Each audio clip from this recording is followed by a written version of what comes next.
Okay, so now just share screen. The full screen, right? Mm-hmm. With computer sound or no? PowerPoint. Okay.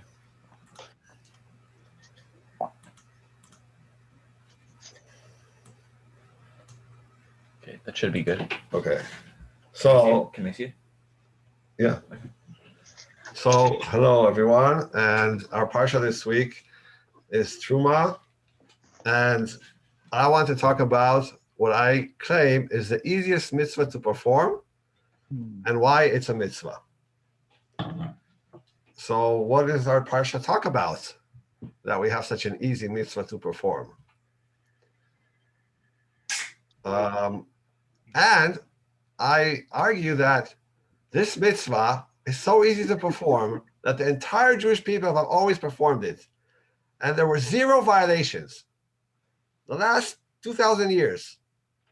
What could that mitzvah be? Even the most moral mitzvot, like don't kill, right? Unfortunately, Jews have sinned and robbed and killed, and there were Jewish members of the mafia. Fortunately, so that can't be, because I say that with absolute conviction that there were zero violations of this mitzvah. And that makes it the easiest mitzvah to perform. Even the most non-believing atheist people, everyone has performed this mitzvah. So does it have anything to do with the meaning of the word? Of which word? Terumah. It has to do with the contents of Terumah, of one of the things that we're supposed to build in the Amishkan, or actually one of the things we're not supposed to do. Obviously, very few people have ever built a Mishkan or any vessel, so it's got to be something that we cannot do with those vessels in the Mishkan. So you're getting into something. So let's. I had a completely different idea. So I don't know. Oh, okay. So our Parsha talks about the Klei Amishkan. We have the menorah. You see it on the left. We have the golden altar where the Mizbach HaZahav, where they performed all the sacrifices. We have the golden ark with the cherubs. And we have the table of the showbread. They would actually make the bread that the priests would eat. And notice how each of these vessels, except for the menorah, what do they have? What's in common? Handles for carrying. Oh, so they have poles, which were used to carry them. So let's go one by one. We have the table of the showbread. We can see up close that they had two poles inserted into rings. And whenever they were commanded to move to a new location, to a new encampment, they would insert those poles, and would be a very, as Bill mentioned, very convenient way to carry this. Now, even though it was made out of wood, it was covered in gold, so it must have been heavy. So definitely these poles were a convenient way to carry it. Then we have the incense altar. Same thing. This was actually made out of gold, probably heavier than the other vessels. So again, you need these poles. Let's move on. The altar of sacrifices, Mizbach HaOlah. Now this one had a ramp, and the Kohanim would walk up the ramp, and they would perform all the sacrifices on it. Big fire. And again, clearly you see that there were poles. The poles were inserted into the rings. And when it was time to move to a new place, they would insert the poles, carry the altar, and then place it down and remove the poles. And the ark also had poles, again, made out of wood, atzei shittim, acacia wood, but covered both inside and outside with gold.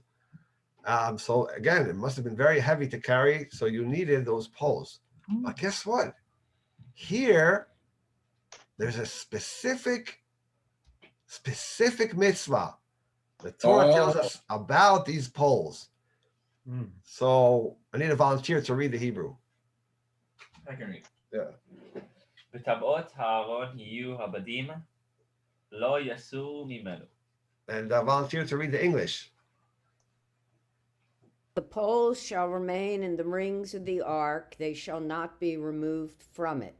Oh, so now we have a new instruction about the Aron, the ark. You cannot remove the poles. And is this just a recommendation? No, they shall not. It's double. They shall remain. You shall not remove. I mean, how can more explicit can you Oh, be? so as Bill points out, it's very explicit, and as he points out, it can't be more explicit than that. And our codifiers, there were several codifications of the mitzvot, of the 613. How do you get to 613? Two of the famous ones are Sefer HaChinuch, and he codified it as mitzvah number 96. You're not allowed to remove the poles from the ark. And he explains it, and he gets into the whole the details of this mitzvah and the rationale behind it. And the Rambam, he also wrote a work called Sefer HaMitzvot, which articulated how we get to 613. He divides it into the positive mitzvot, mitzvot aseh, mitzvot lo taseh. So this is negative mitzvah number 86. So a prohibition. And if you've never removed the poles from the ark, and I think none of us have, then we have fulfilled this mitzvah. And that's why I said the entire people of Israel, the entire Jewish people, even atheists, have always performed this mitzvah. Okay, so, but now, if we go back to the verse, there's no reason. The Torah just simply states, very matter-of-factly, remain in the ark, you should not remove it. What's the reason? So before we look at commentators, I asked Abigail, what is she, or maybe you guys want to suggest? I'll suggest something that separates them. All the other implements in the Mishkan involve human action they're doing something with them. The other Mishkan implements. The people are not doing anything physically with them. It's Hashem's words that are preserved there. So it's like and the poles are touching it. So if you took them out, they could be put who knows where, and that is right. why. Well, it's just a different category. There's no direct human involvement other than as we today are sitting here on Zoom learning Torah. Right. These are Hashem's words. There's no physical touching of the words. So. After it was made. And I think the other things can be replaced. I think it's a protective thing because it's Hashem's words in there, and if there was a threat, they could get it out of there fast. At least that's what Harrison Ford said. Okay. I like that explanation very much. And that was Abigail's explanation. And I want to call it the important documents theory. If there's a natural disaster happening near your home, in your area, you don't have time to take all these documents and all these books and everything else you have in the house. You need to have your passport, your social security, maybe a family heirloom, all ready in one place, ready to grab and go.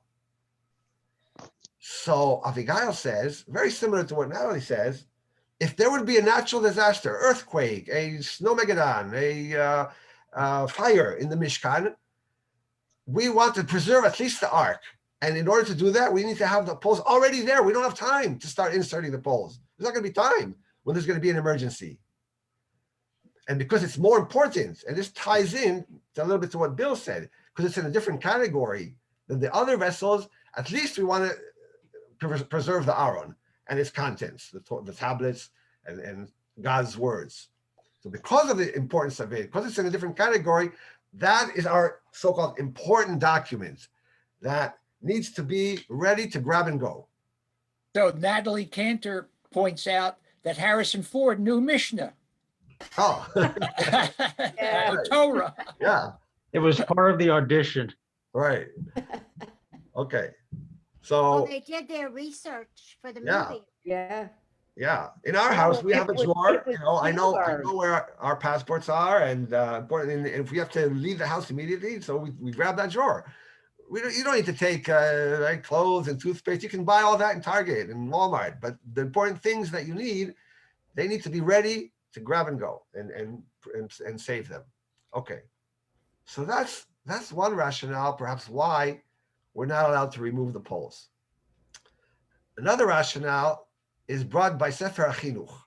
Let's call it the prevent accidents rationale.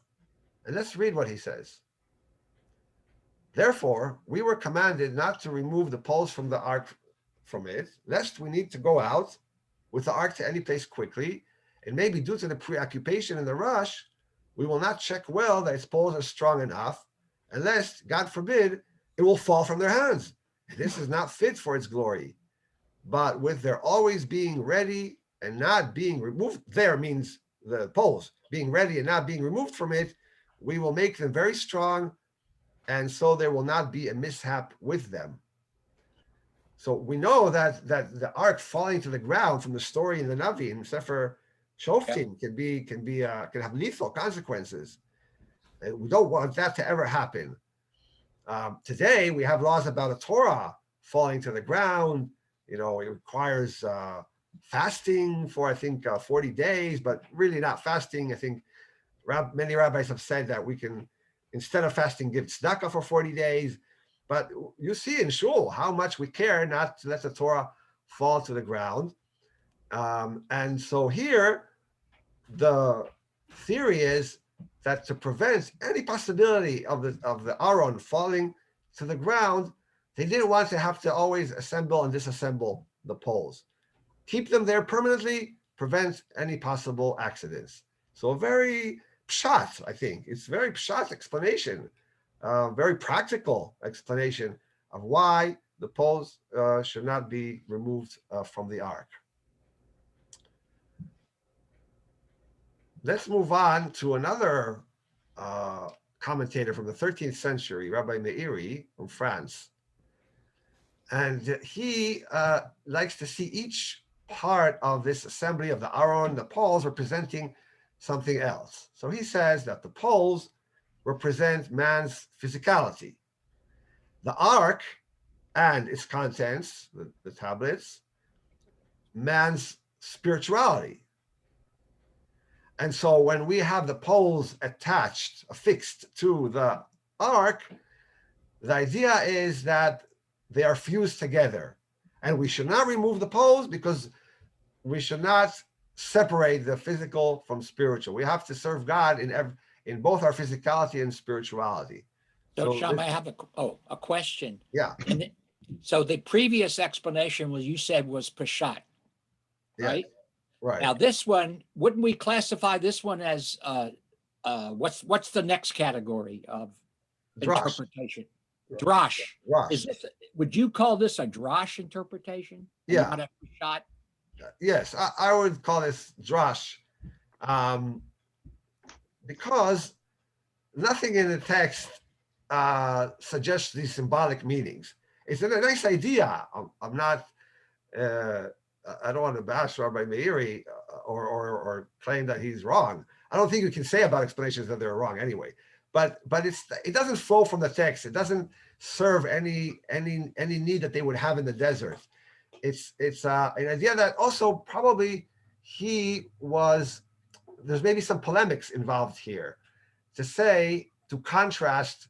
Now remember, the height of the arguments with Christianity, with debates, they say in the Catholic, at least, world, they shun physical pleasures. They shun sexual activity, right? Priests are forbidden. And he wants to say, no, we serve God in both our physical being and our spiritual being.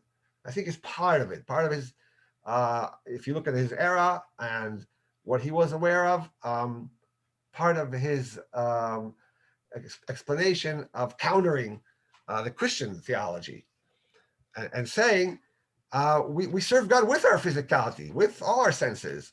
When we eat, we don't shun physical pleasures. So that's how he explains the reason why we're not allowed to remove the poles, why they were affixed permanently to the ark. And now let's move on to another explanation. So we fast forward to the 19th century, and the great leader of German Jewry, Rabbi Samson Raphael Hirsch. And this was my bar mitzvah parsha, and I remember that I talked about this explanation in my bar mitzvah drash, and it was in the English part. So I had a longer Hebrew discussion, not related to the poles, but I had relatives, my grandfather Ben Alav Shalom from California, and my grandmother Hannah from California. They came, and several other aunts and uncles. And my father Alav Shalom wanted them to also feel part of the ceremony and understand what I'm talking about. They're not going to understand the Hebrew, so he insisted that I have a section in English to make them feel that they're not just here for the food or just to say Mazel Tov, but they're part of the actual studying, the learning Torah, that the talk that I gave. And so this part I said in English, and he also wanted it to resonate with them. So he talked about, so when we prepared it together, my father brought this to my attention, and he said, perhaps this signifies that the portability of the Torah, that poles are, what do they symbolize? Not metaphorically, but practically, the ability to move it from place to place. And so the Torah transcends geographical barriers. You can always take it to a new place. And this is true about the Jewish people and their relationship with the Torah, because the Torah has traveled with us everywhere we went, in all of our exiles. And today, the Torah can travel to wherever Jews are in the world. And this was more a chiddush before the internet, before email. The idea that all you need is a book. All you need is, you don't need any materials to study the Torah. And so Jews have taken it wherever they went, and also in terms of throughout their travails and throughout persecutions and throughout everything that happens throughout history, we kept as much as we could.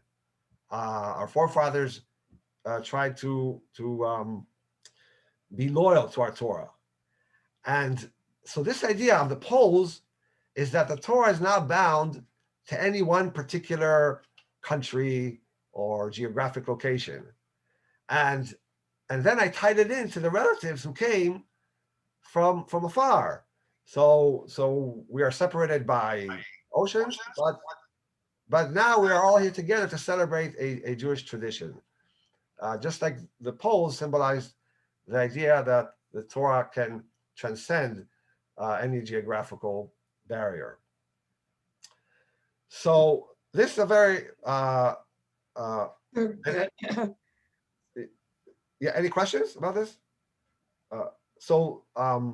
I felt that this was very appropriate for my relatives who came from America, and that it made them feel a welcome and an integral part of the ceremony. And I want to take this idea a little bit further, Rabbi Hirsch's idea of the portability of the Torah and that it's not tied to any one place, and I call it the dynamic structure of the Torah.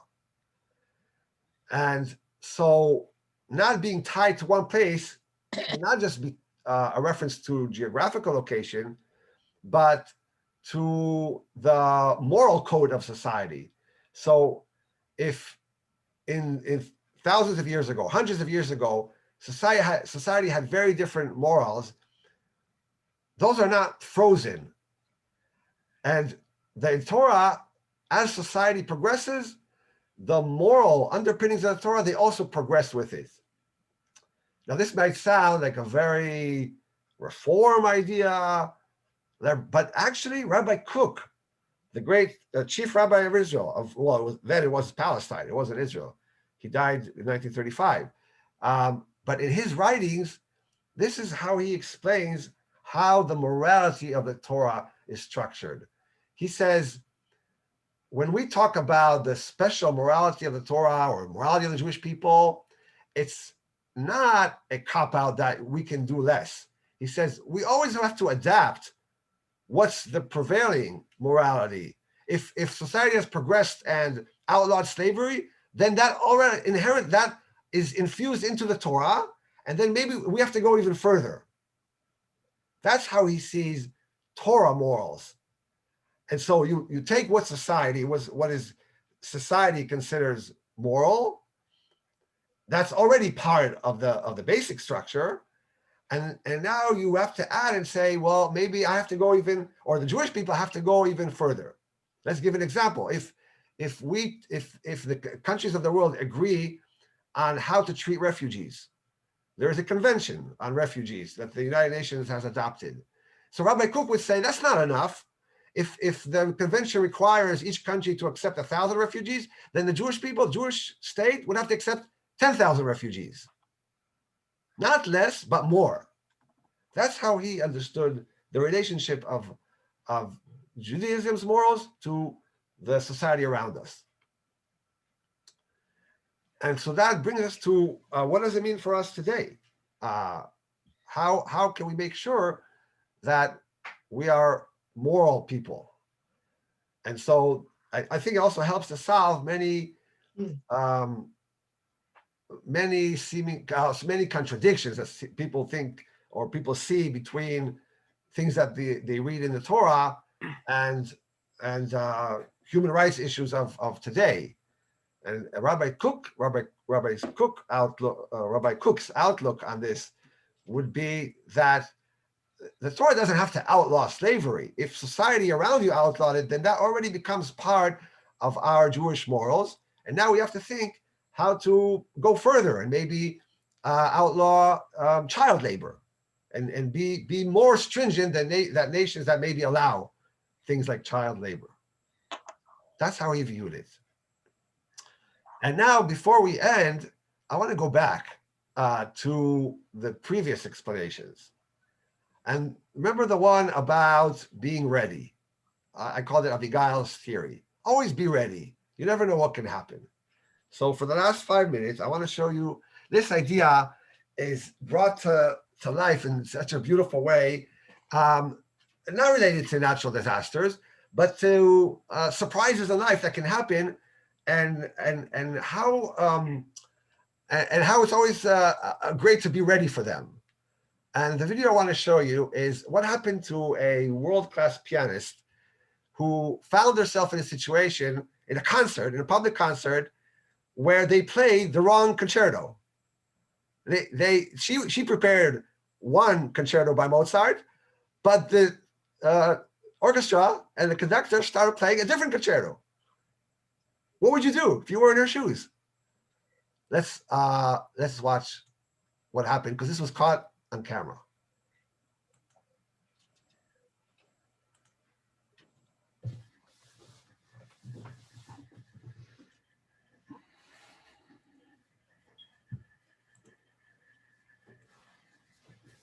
The pianist was Maria Perez, Brazilian pianist. Oh, okay. Yeah, I want you to hear it. So let's turn on the sound. And this ties into the idea of being prepared.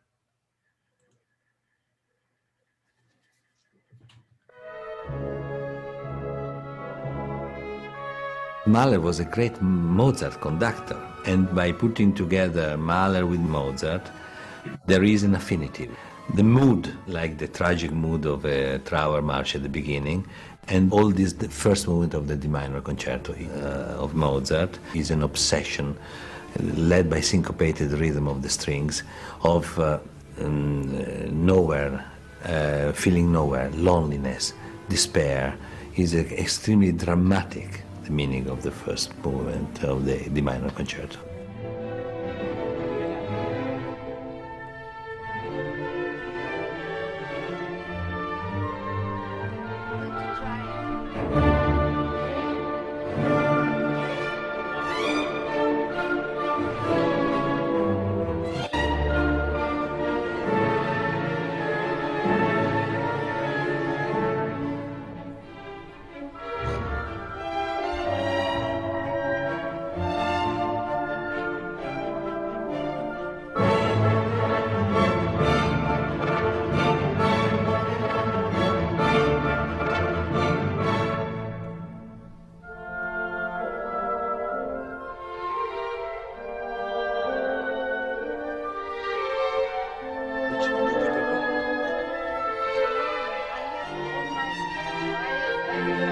That's left in the last season.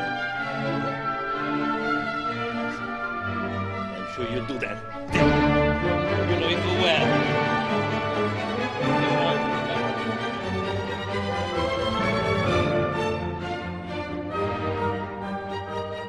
She was shocked because she was expecting us to play another concerto.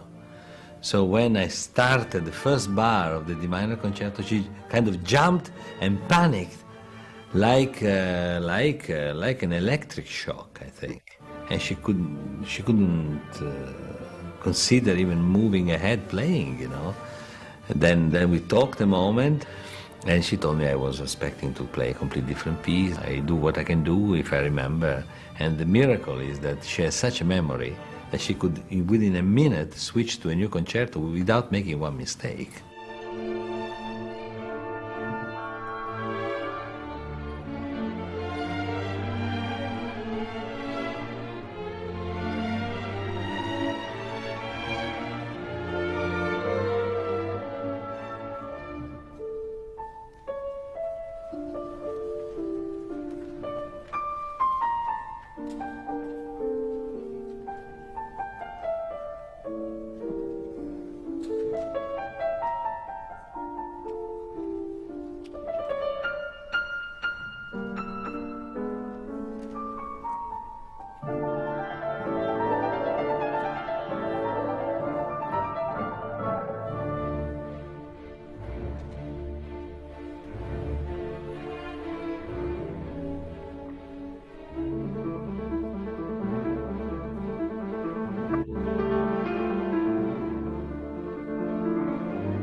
Wow.